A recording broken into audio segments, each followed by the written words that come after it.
আসল অঙ্কটা কি বলবো নাকি? ভাবছেন কি আমি খোঁজ রাখি না খেলাধুলার? সব খোঁজ রাখি। বেশি মুখ খোলাবার চেষ্টা করবেন না, মুখ খুলে দেবো। আর মুখ খুললে বিদেশে প্রতিনিধি পাঠিয়ে যে সম্মান অর্জন করেছেন সে সম্মান মনে রাখবেন, দায়িত্ব শুধু বিরোধী দলের নয় তাকে রক্ষা করার। আপনি বিভাজন করবেন, আপনি বিরোধী দলকে বিভাজন করবেন, তার বিরুদ্ধে চক্রান্ত করবেন, তাকে অশান্ত করবেন, আপনি সমস্ত জাতিগতভাবে হিন্দু মুসলিম শিখ ইসাইকে ডিভাইড করবেন, ডিভাইড অ্যান্ড রুল পলিসি করবেন। তাহলে সৌদি আরবিয়ায় গিয়ে শেখকে জড়িয়ে ধরেন কি করে? তখন আপনার মনে থাকে না উনি হিন্দু না মুসলমান? মনে থাকে না? কুরেশিকে দিয়ে যখন যুদ্ধের সময় প্রেস করান তখন মনে থাকে না ও হিন্দু না মুসলমান? যখন তেহট্টের একজন সংখ্যালঘু ছেলে জীবন দেয় তখন মনে থাকে না ও হিন্দু না মুসলমান? এরকম তো ভুরি ভুরি কেস আছে। যখন দেশ রক্ষার ব্যাপার হয় তখন আমরা ভুলে যাই কে কোন জাতি।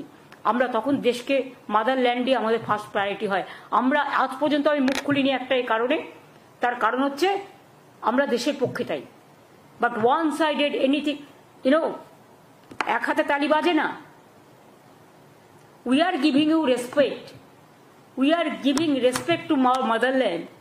All the opposition party together is giving respect to motherland. And you are disrespecting them? It's the same. Same on you. And same on your government. And same on BJP party. Don't do any nuisance and don't do any mischievous games. At this hour, when our opposition, all the representatives from all political parties, they are in the outside. आपने धक्का दिया, आपने Motherland को लड़ाई को धक्का दिया,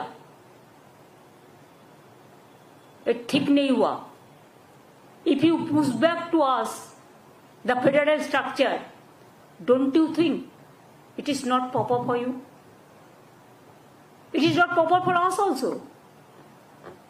हमने तो अभी तक नहीं खुला। We are totally in favor of motherland and we are totally in favor of, we always give our solidarity to our army men, women and our force. They are the real asset. You are not, you are the cassette. Campaign करते हैं and who are asset, now there is no need for them. Now only your need for your publicity. Forget that.